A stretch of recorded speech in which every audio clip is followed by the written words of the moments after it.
This is the second webinar organized by the Department of Library and Information Science. Most respected former heads of our department, now Dr. Chaoyang sir, Dr. Devarajan sir has joined. Others will come.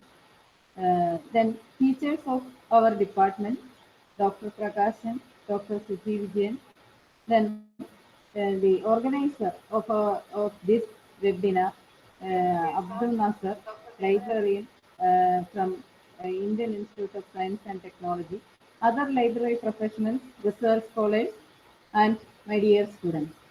On behalf of University of Kerala and Department of Library and Information Science, I welcome all you all to this second webinar.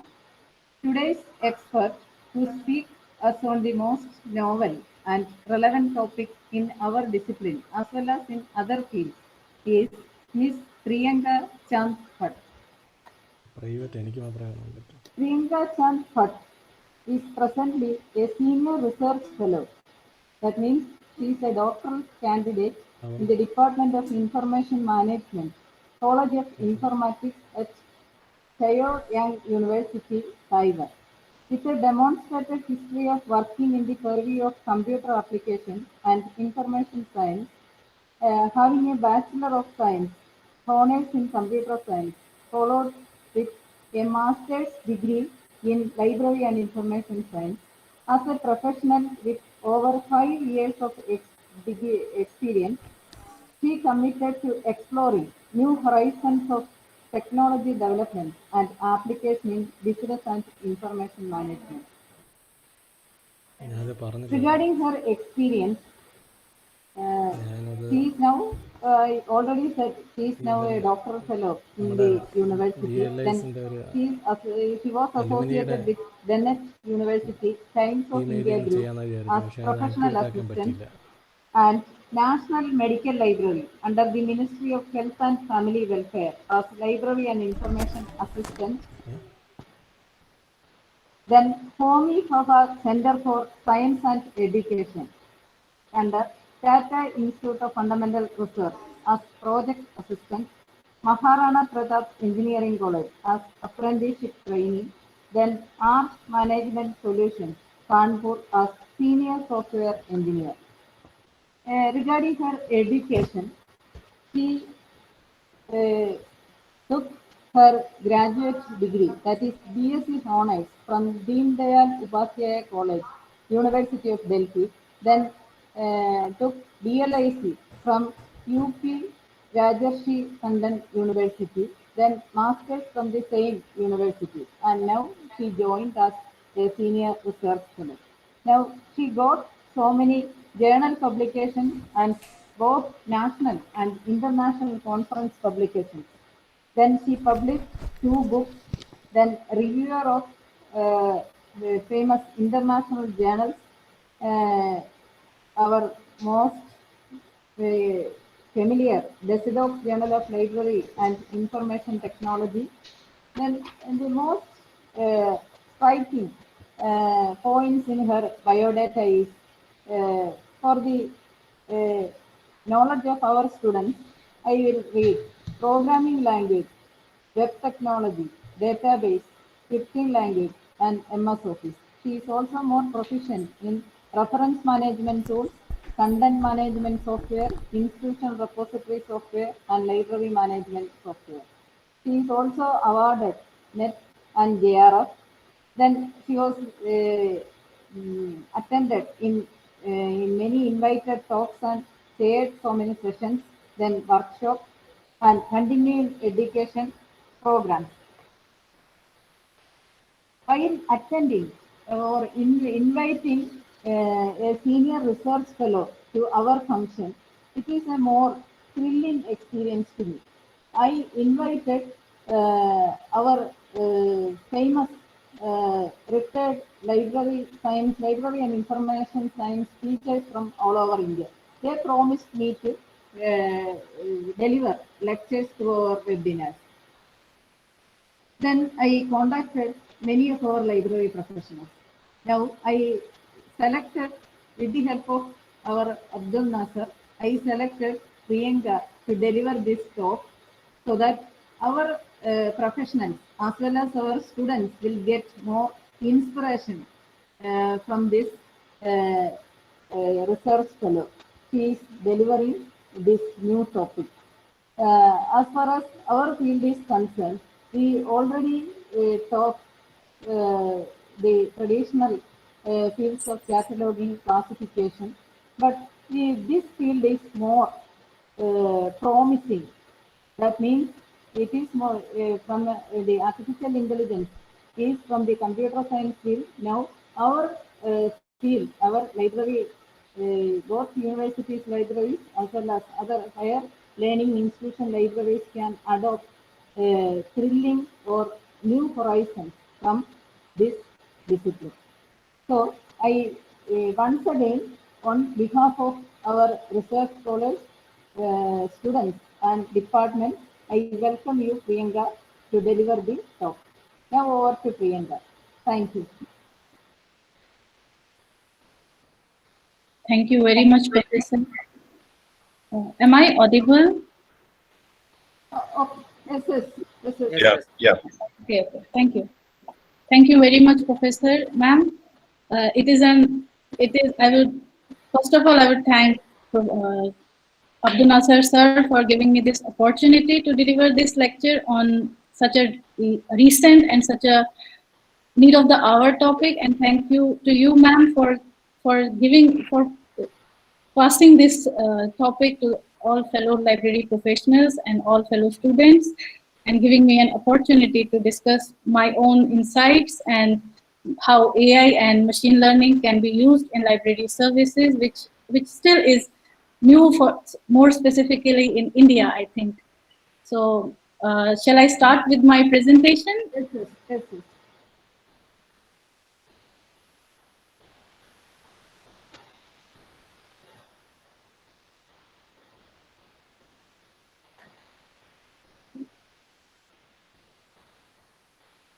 Okay.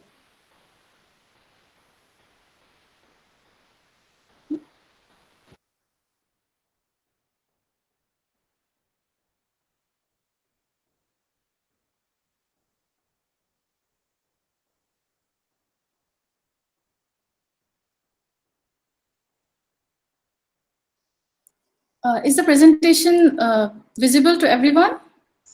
Yeah, visible if possible, you can make it big. Okay, shall I go ahead? Yeah. Yeah, okay.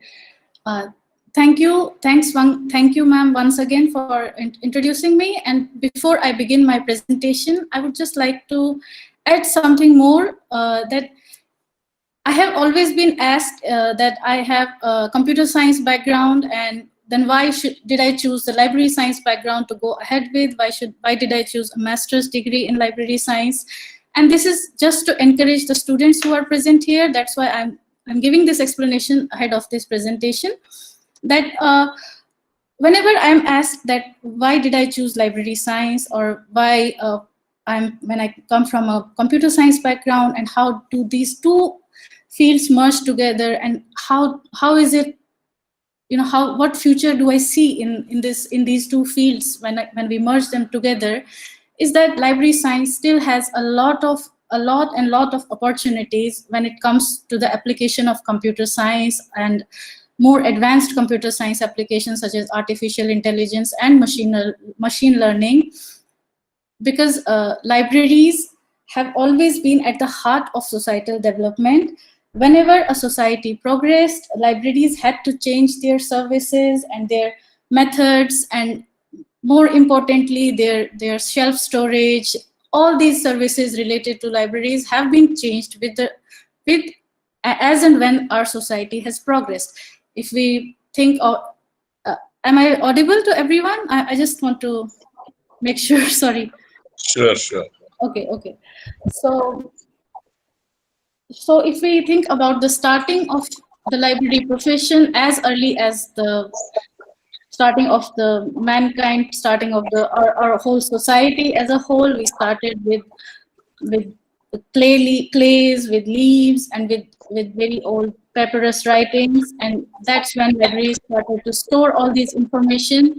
And if we think about the time when all these things were new, about collecting and storing information for public use was new. At that time, the role of libraries was something else. And with time, when books started to be published, when research started to gain momentum, the role of libraries changed and changed. And as and when data was made more available for the public, libraries had to gear themselves up again and again to, for example, they started with cataloging, we started with classification, and initially it was all manual, and now we are into computerized classification, now we are into computerized searching of our documents, and that's how our services are changing with changing societal needs.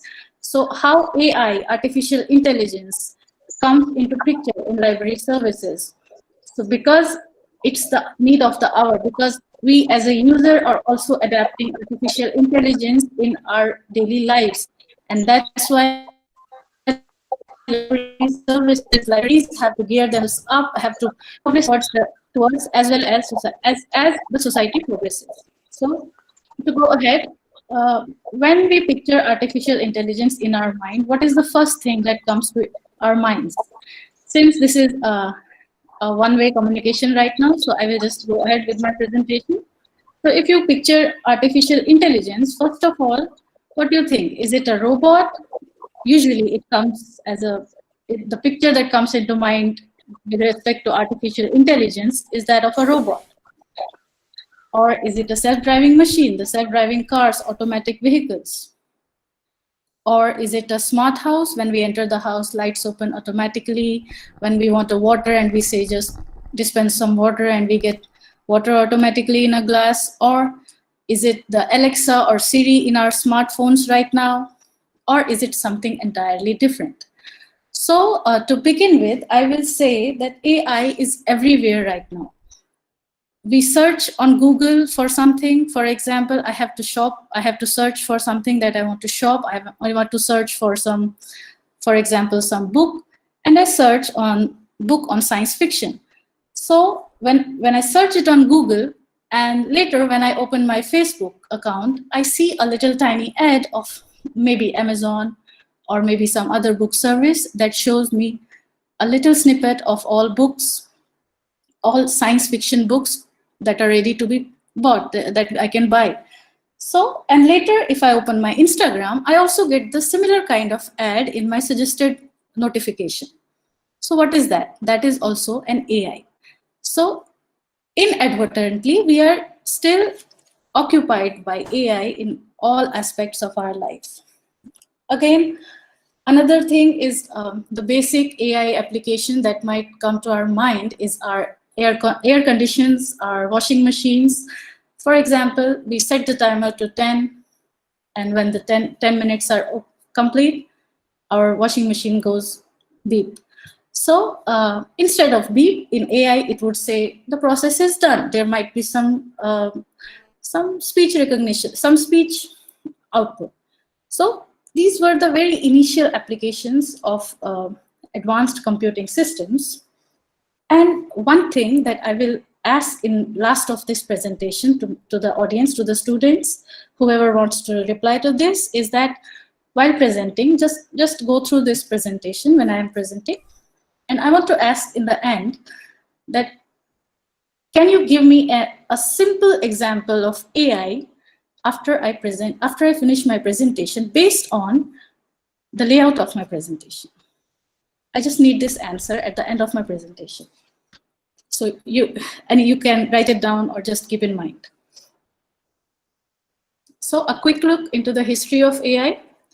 Alan Turing was known as the father of modern artificial intelligence, who wrote a paper in 1950 called Computing Machinery and Intelligence in the journal called Mind.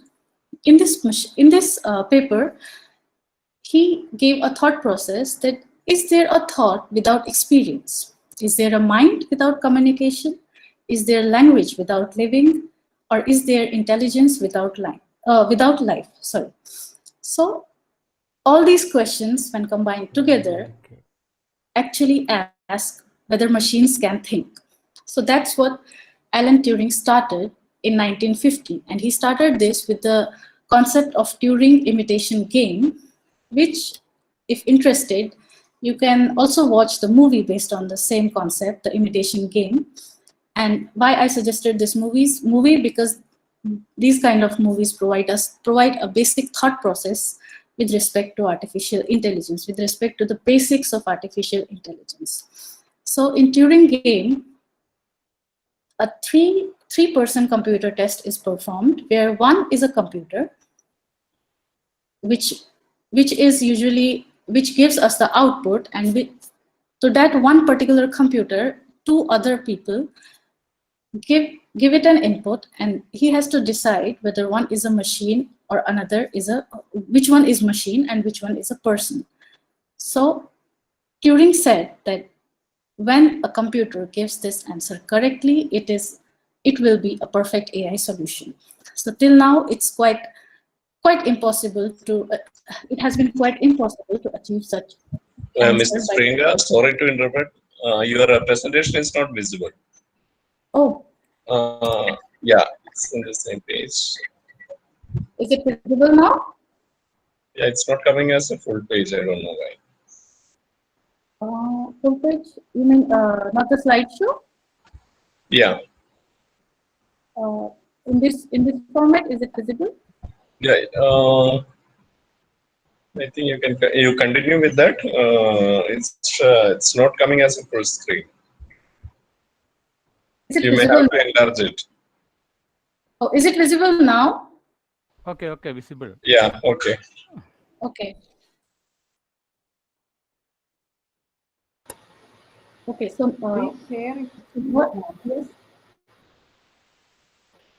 Excuse me. Okay, so what is artificial intelligence?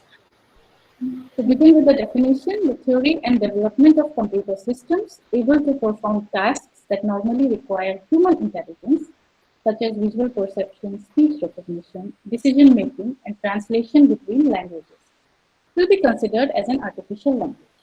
Again, how do we understand the speech, the visual perception, speech recognition, pattern recognition? Are some basic examples that we see in our daily lives and might not consider as artificial intelligence, yet they are. So some of the examples are image search in Google. And one more interesting thing is that when we use Google Photos in our phone app or in our systems, and when we try to search for a picture, we automatically get these little thumbnails of people in our photos with their names or tags involved. And when we click on a particular picture, we get a particular person's picture. We get all the pictures in our Google Photos with the matching faces. So this is a classic example of AI. Another one is if you search on your Google Photos, for example, I want to see all the pictures in my Google library related to food. So I just write food and click enter. So that's also an example of AI because Google matches the pictures with food, which have food items or anything related to food, and then gives me result based on that. It's not easy to intercept, but it's the basic AI pattern recognition process that we see in our daily lives. So also, before going further, I'm trying to be as basic as possible because I know if I go too deep into this topic, it will be quite difficult to understand in such a limited amount of time. So what are the AI components? Logic and rule-based. Madam? Yes. The screen is not visible. Oh. The PowerPoint that you are showing is not visible. Oh, I'm so sorry. Priyanka, you may have to stop and share it again. I start share again, 1 second.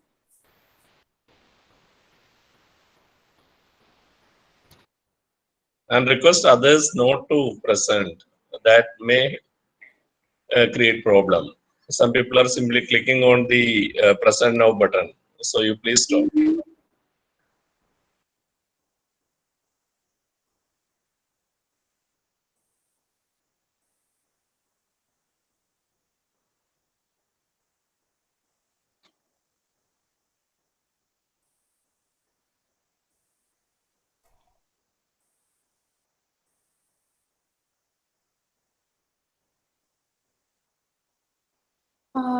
Actually, I'm only able to share my Chrome screen when I click on the present now button. I'm sorry. It's only a face that's visible. Yeah, Face and your voice. Wait a second. Sorry.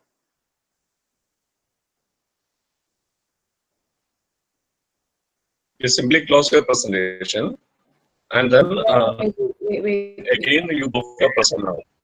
Yeah, wait.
I'm sorry, I'm not able to share my PPT because I can only share my Chrome screen right now. I don't know why this is happening. Yeah, the problem is somebody else tried to Maybe present now. maybe I can leave the presentation and then join it again. Can I do that? Or can I present for you? Is it okay? I don't know whether the flow will be there. Oh, wait a second.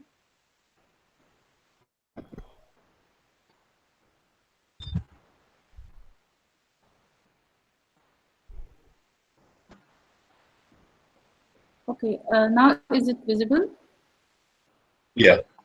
Yeah, I just opened the PDF version. Yeah, Google side. Yeah.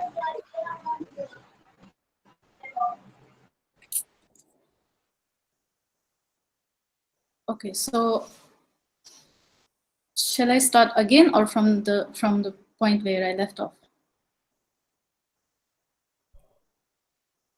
You can continue from here. Okay, so let's start with AI components. So first and foremost, logic and rule-based, which is the classic rules, which is the if then else, if then and else. If those who are not familiar with computer language or basic computer algorithms, the basic of computer programming starts with a logic, a rule that if something happens, then what? And if something does not happen, then what? So we start with decision trees and logic rules or some predefined calculations and feed them in the computer program to make the process happen. For example, just a basic layman example is the air condition in your room. We set the temperature, for example, to 25 degrees, and then we set the timer to 2 hours. So for us, it is from just a basic function from remote control. We set the timer, we set the temperature, and after a particular temperature, the compressor automatically turns off. But all these rules are fed into the memory of its basic processor chip. That is, if user selects a particular temperature, turn on the compressor till that temperature is reached, and once that temperature is reached, you can turn off the process. All these information, all these rules are fed into the basic memory chip of any machine that we use today, be it your air condition, washing machine, laptop, anything, or any basic game application, or any anything we use now is, anything electronic that we use now is based on logic and rule. So that's the first and foremost component of artificial intelligence as well. The second is pattern-based, that is machine learning, the same as I described as Google Photos, where we detect a pattern. We detect, for example, when I search items for food, the computer, the algorithm tries to identify as many pictures of food as possible, and it learns over a time. It learns the process, it learns the shapes, it learns the size. If we have a picture of plate, it learns those dimensions, and it comes up with further improved results. That's how AI progresses. Further, we go to deep learning and neural networks, which are quite advanced topics of AI, where not just learning and observing is present, where AI components, where AI programming gives own decisions and conclusions. That's what comes under deep learning and neural networks. I will not be going deep into these concepts. This is just for the overview of what AI actually is. So further, when we think about what is AI actually? So we have two types of AI, weak AI and strong AI. How our society progressed was initially with a simple process of automation. That when we started to automate our processes, we started to use basic computers, Boolean logic, and basic calculators. That was the era of automation. And further, we progressed towards weak AI. And although it is what we call as weak AI, but that's what our AI is today. The AI that we use in our lives today, that AI Google is using, IBM is using, all big industries are using, are still weak AI. And further, if we go further on the spectrum of AI progression, comes artificial general intelligence, that is us as a human, which have the ability to think, to pursue on our intuitions, to make decisions based on our, not just on data, but on our intuitions as well, our past experiences as well, is artificial general intelligence. And after that comes strong AI, which is still a long dream to pursue, but we already see them in movies such as Terminator or any robotic movies, where machines can actually think, machines can actually process the information, machines can actually feel and give a particular conclusion based on intuition as well. So currently we are at the weak AI. Further, I want to share a YouTube video just to give a basic of AI.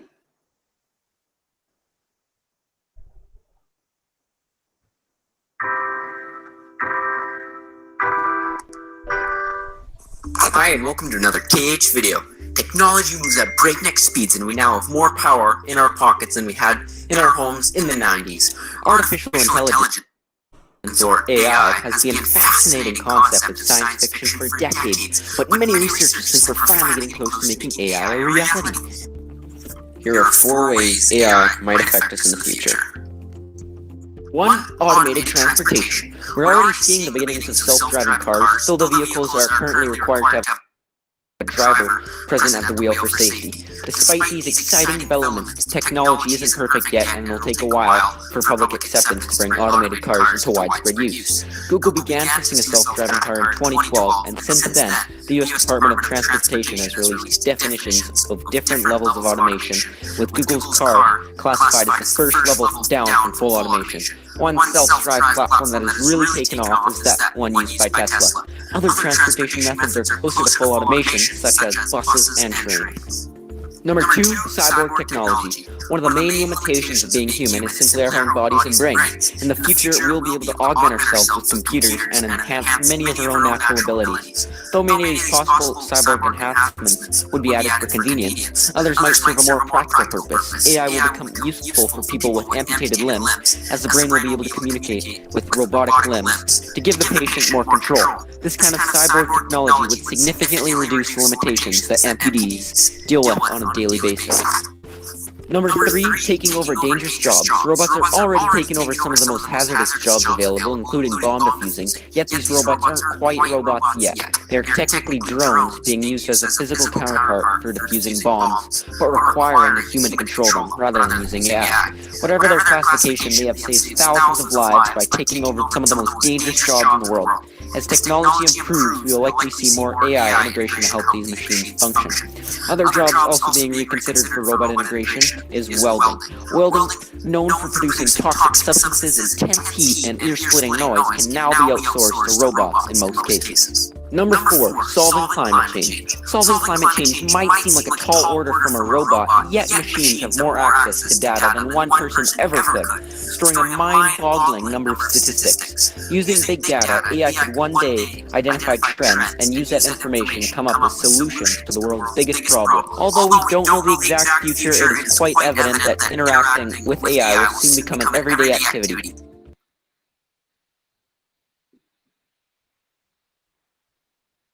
So as we see that AI will be capturing almost all our everyday activities in next future, so we might as well upskill ourselves to adapt to the technology, to the demands that this technology has to offer. And also, having access to information is not the same as knowing. We may say that we have a lot of data, we have a lot of information, but what we really need is how to process that information, how to make sense of that information, and how to synthesize the contents and form a knowledge. That's what we, in our library science field, call knowledge management. So a library has to be at the edge of different uses of what the technology has to offer, and it should be at the heart of all the national policies and strategies for economic, social, and cultural development. And the most important thing is to focus our upskilling towards the digital infrastructure between libraries and what digital skills we need to offer for AI. So the mission for libraries is to offer equality of access to information for every citizen and to be a trendsetter in digital use and implement more emerging technologies. These are just some basic principles that we as a library professionals have to follow or have to build in our conscience, that how our future generations of library professionals will be using this new set of technologies, this new set of emerging technologies, and how they will tackle the services that we are using today in a general setting. And how the changes are occurring are from print to digital that we already have transformed in so many different ways, like digital libraries and virtual libraries, and how we have come up with new delivery systems like distance access and push technologies. And I would like to emphasize that how COVID also has given us a chance to, given libraries a more important chance to deliver information digitally and virtually to its more wide range of users. The change in referencing systems using Google or web-based application services for referencing, and change in skills like data scientists, data analysts, and so on. So with the advent of electronic data processing, we also have relational databases, metadata schemas, and profiles. While earlier we had card catalogs, which we used to access from the drawers in libraries, now we have online relational databases. The basic database, the basic query language that we used earlier might not be operational in a current setting when we have lots of data. So we turn to relational schemas, we turn to metadata schemas, and that's how we progress. And maybe in future, when zettabytes of data are available in library as well, that how we will be able to further mold these relational databases will be the most challenging task for librarians as well.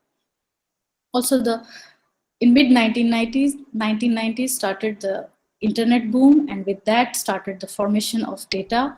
And now we are in the era of big data, which is sometimes we have structured and sometimes we have unstructured data. Structured data is like metadata or catalog data that we used, where we have defined name of the author, title of the book, year of the book, and so on.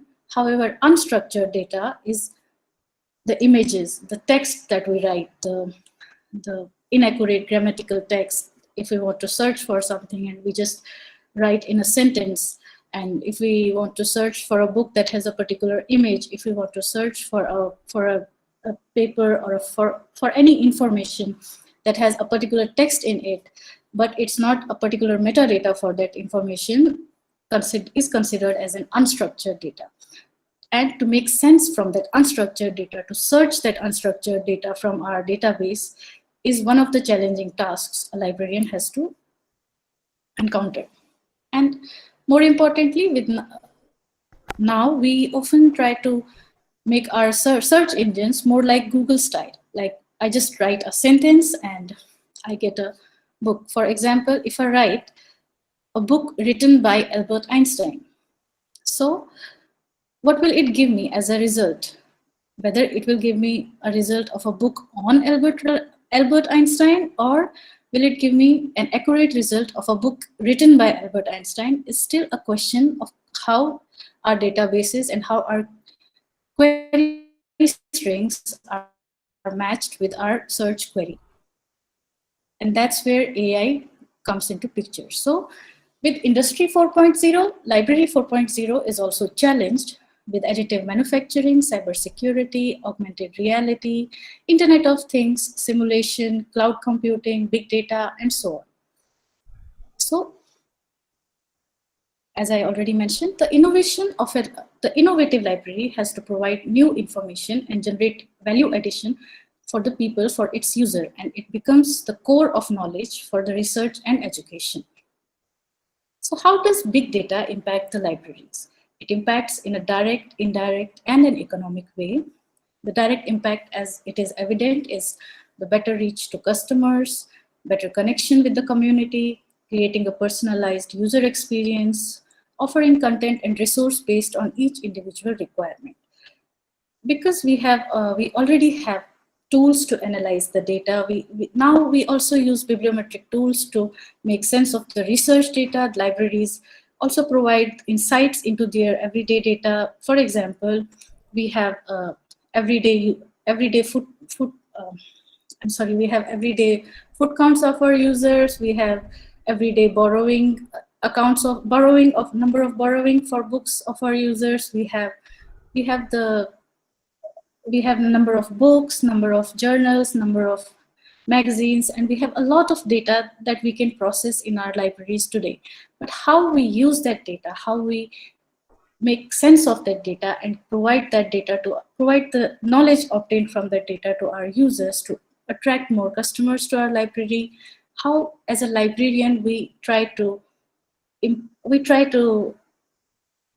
pull our users is the major task that this big data asks from us. Indirect impact of users, more specifically researchers, will be increase in relying on big data for frequent research. Like we already have started to research on big data like artificial neural networks. I have seen library science professionals using more advanced bibliometric research techniques, and which are kind of indirect impact on our profession with the help of big data. Economic impact of big data can also lead to cost reductions, automations, and faster and better decisions. So fields of application are data as information sources, data analysis like collecting, cleaning up, integrating, and processing, like making sense of that data, analyzing this data, analyzing a particular data in our libraries to help our users. Maybe it can be current awareness service, it can be selective dissemination of information. All these things we have studied as a basic in our library sciences, but how do we integrate them into AI or into more computer advanced versions in our services is what we should be looking forward to. Data visualization, making our library websites more attractive and giving more visualizing information that attracts our students, our professionals, and so on. Another thing in AI is Internet of Things. What is Internet of Things? Internet of Things is all the sensors, all the things connected to internet that provide data to our servers. So a basic example can be RFID that we use in our libraries. We have a chip in our books, and the moment we cross the RFID gate without borrowing that book, it starts to beep. How does it do that? We say it has some infrared range. We say it has something to do with the connection between the chip and the RFID gate, but that's actually the sensors that are going off and how these sensors are collecting data is based on the internet. So Internet of Things is one of the major pillar of AI in application in libraries. One more interesting example is the automated cars that I showed in the video. One fully automatic car has around 600 IoT sensors. The one fully automatic car, I repeat, has around 600 IoT sensors which transfer data among each other and to the servers for its full functioning. So now you can imagine how important this technology is for the future of libraries and the society as a whole. So IoT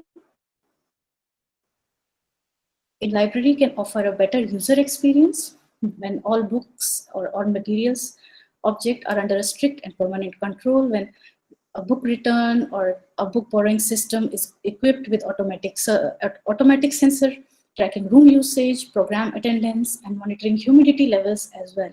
Just as I said in the aircon, we may have humidity sensors, temperature sensors in our library in our library space. But the main obstacle is, of course, the high price of these RFID equipments. Augmented reality. What is augmented reality? Augmented reality, just like virtual reality, it is in library setting, it is the augmented books, the guided tours. For example, I create a 3D tour of my library and present it on my website or present it on a big screen in my library. And when a user tries to search for a media or for information, I give it in a whole 3D model of my library. I try to navigate the shelf using 3D modeling and so on. We can also use gamification for augmented reality, and again, shelf maintenance. We can, as a professional, we can just navigate through shelf data from the screens of our computers. Our users can navigate the shelf and locate a particular book from the 3D model and just select that book and reserve that book for them for the checkout. So some of the applications that already have been implemented using augmented reality are My Library by University of Applied Science Potsdam, Shelf AR by Miami University in Oxford, and Library, an image-based AR app for mobile devices. And among these three, Shelf AR has been discontinued because of funding issues, and LibARI is one interesting app that uses that when we upload an image, it gives us all the books related to that image. So since this all is happening, how do we imagine what impact of all these applications have on our DDC, Dewey Decimal Classification or colon classification systems? We say that we can navigate our shelves, we say that we can search our books, we can select our books, but how relevant our classification systems will be in such a setting is question of the hour, and how these will be impacted by AI when we search for our whole library, how these applications, how IoT, how augmented AR, virtual AR, digital libraries will affect our basic classification system should be studied further.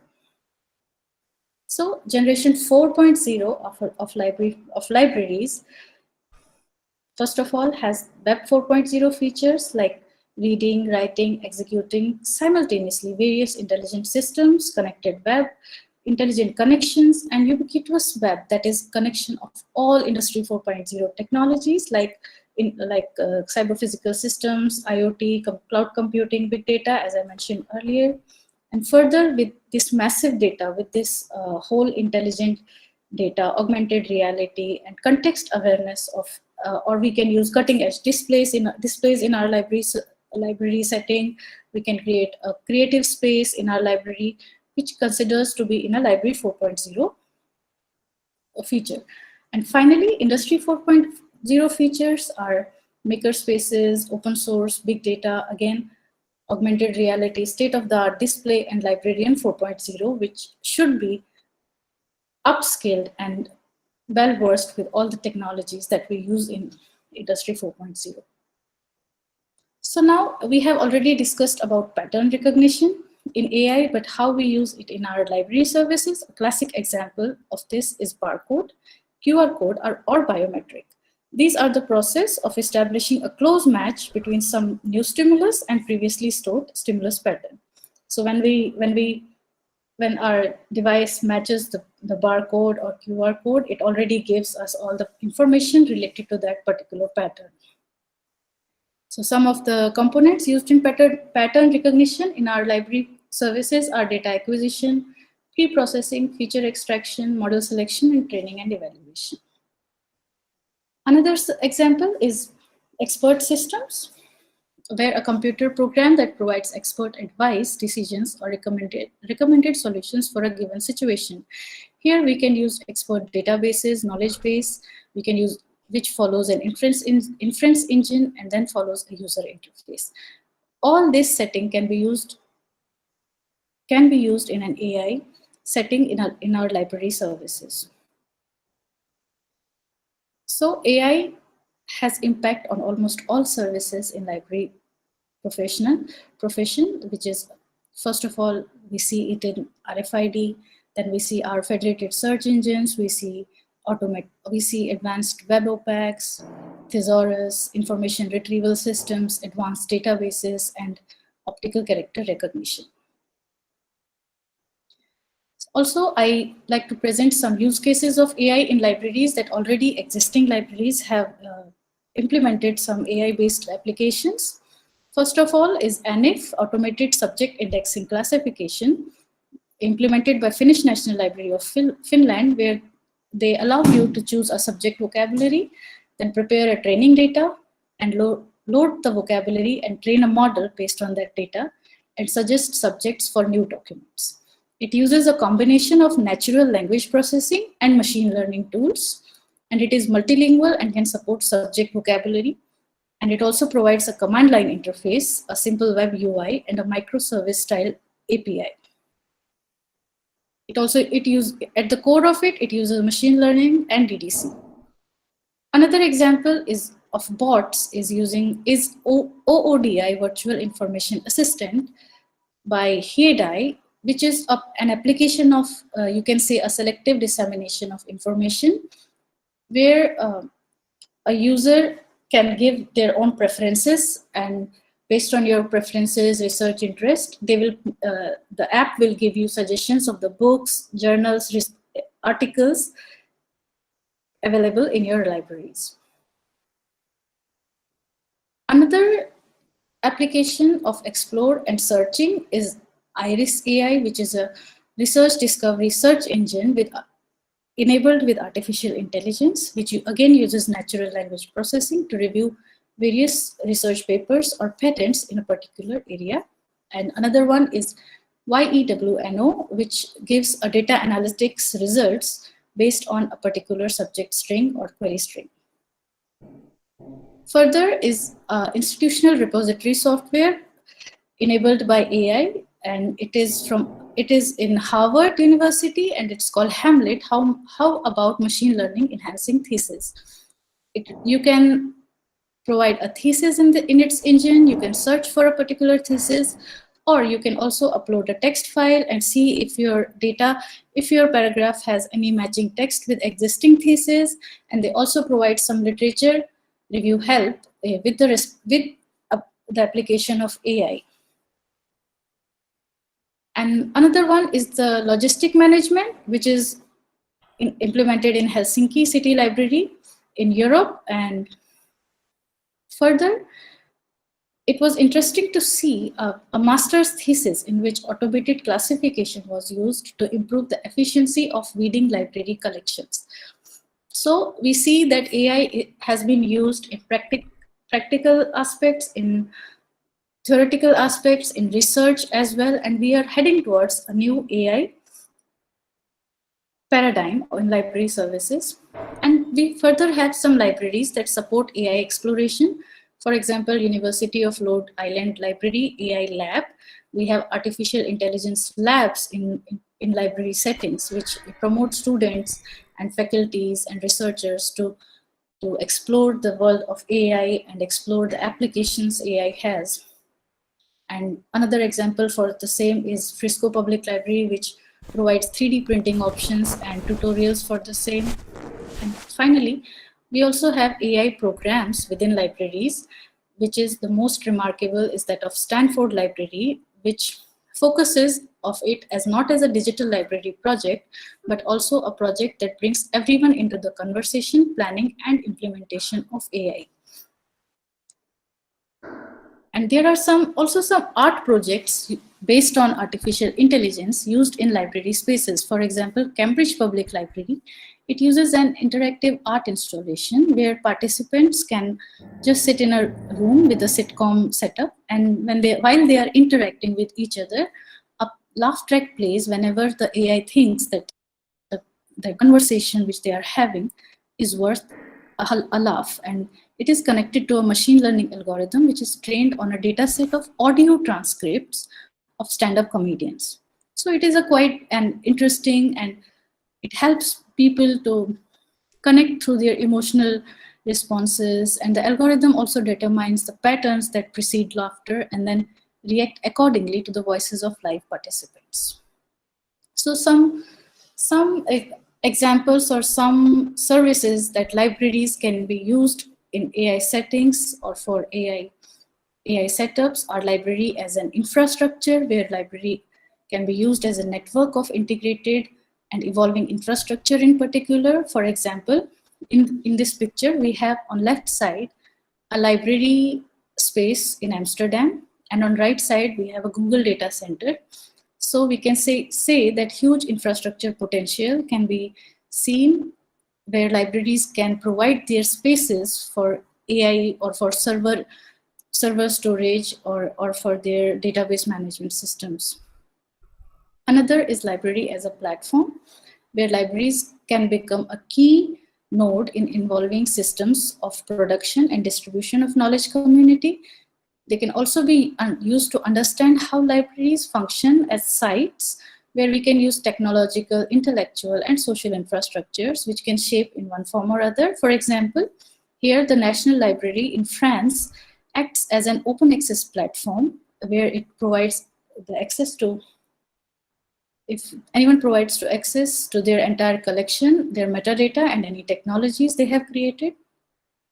Also, libraries can be used as a social infrastructure where libraries can again turn to a library, where people can turn to library to access the internet for training class or for job search, seeking referrals, and so on, or social services where associated with libraries to benefit to those who don't have immediate need or space or its services. For example, New York University after Hurricane Sandy opened its doors to all those affected by the hurricane for knowledge access for their studies and so on.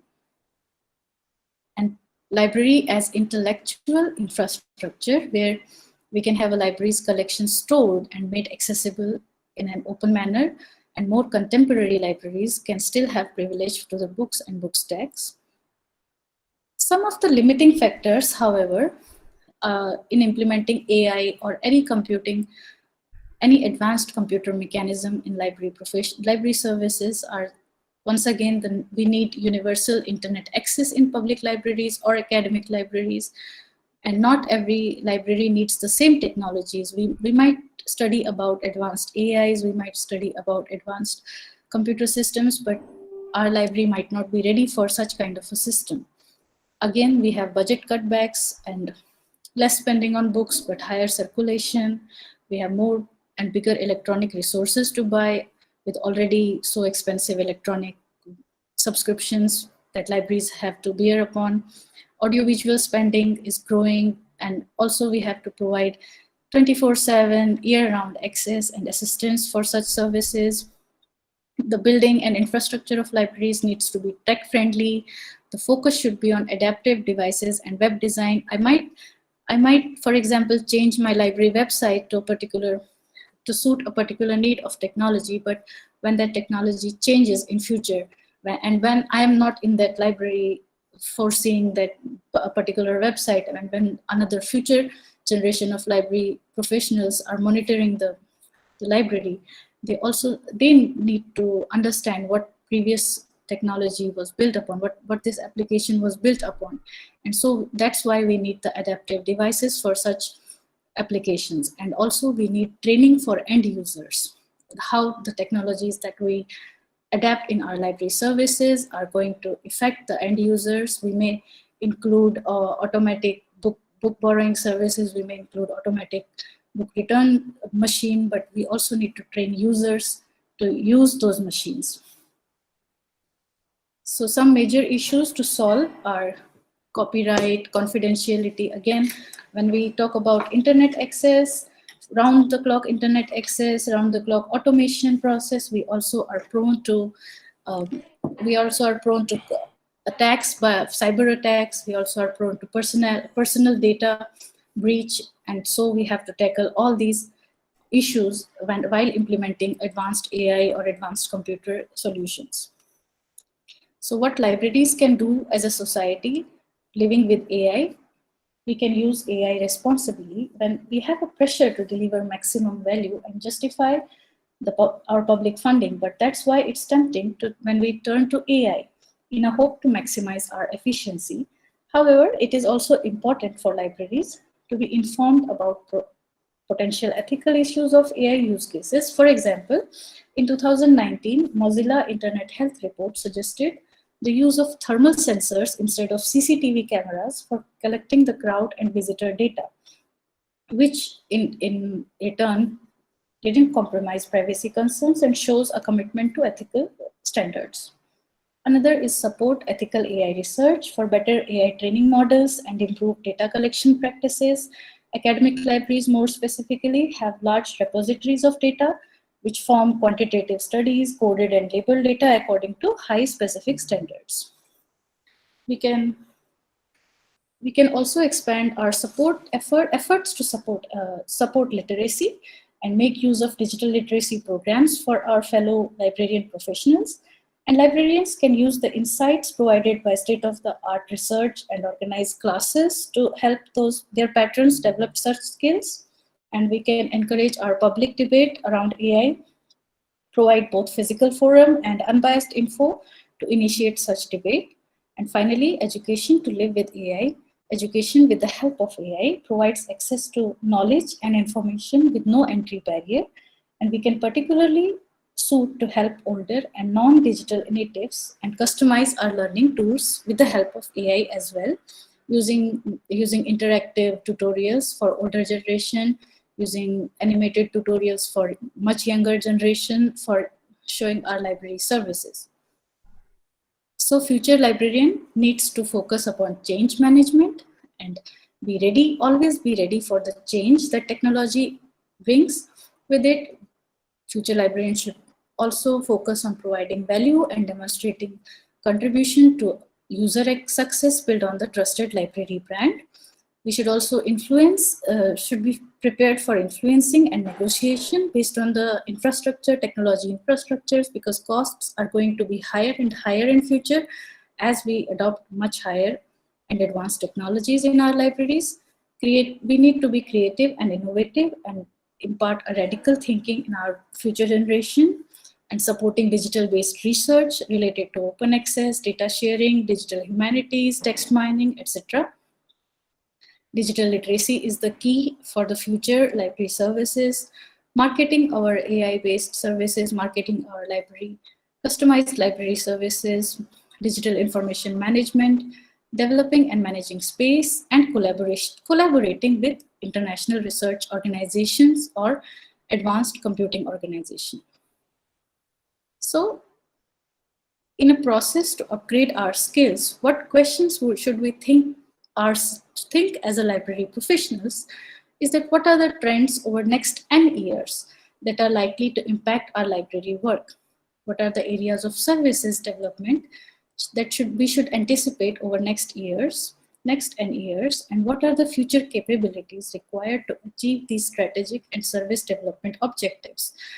We might see various trends coming in future, but maybe those trends, maybe those services are not suitable in my library service. So we need to think upon that, and we need to implement technology based on that particular question in mind.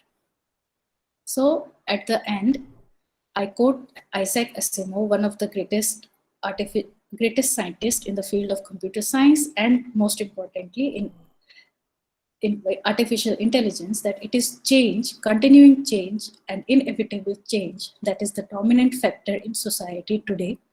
No sensible decision can be made any longer without taking into account not only the world as it is, but the world as it will be. Thank you for your attention. I think I have not taken much time of yours.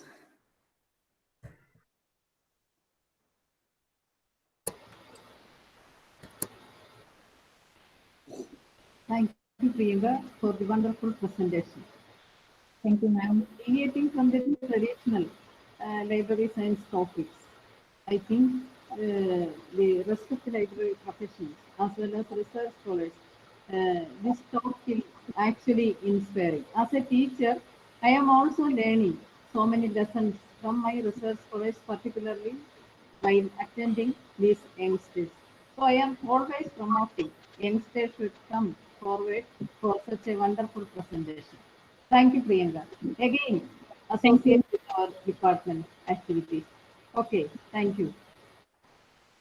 Thank you, ma'am. I just tried to show the basics of all AI and library services. I did not go into further details, further computing details of the AI. However, it would have taken much more time, I think, to elaborate upon the basic mechanisms of AI that we use in our library services. So Okay, I hope everybody got the gist of this topic. Okay, I will certainly invite you for another talk that will last 1.5 or 2 hours.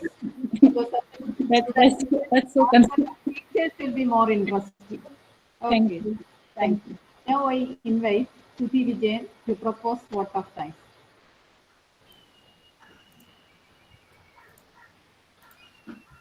Good evening, all. I am Dr. Sudhi S Vijayan, Assistant Professor, Department of Library and Information Science. The presentation delivered by Priyanka Madam was very informative about artificial intelligence, its components, its revolution, its exploration in the libraries, and the limiting factors. It is my privilege to have the opportunity to deliver the vote of thanks on this occasion. I, on behalf of the Department of Library and Information Science, University of Kerala, I would like to thank our chief guest, Ms. Priyanka C. Bhatt, Research Fellow, Chaoyang University of Technology, Taiwan, for her valuable information she shared with us, and deep gratitude for the time she spent for us. I also thank Dr. Mini Madam, our HOD, for arranging the webinar. And a special thanks to Sri Abdul Nasser, librarian IIST Trivandrum, for organizing the webinar. Finally, I thank all the participants who attended the webinar. Thank you very much.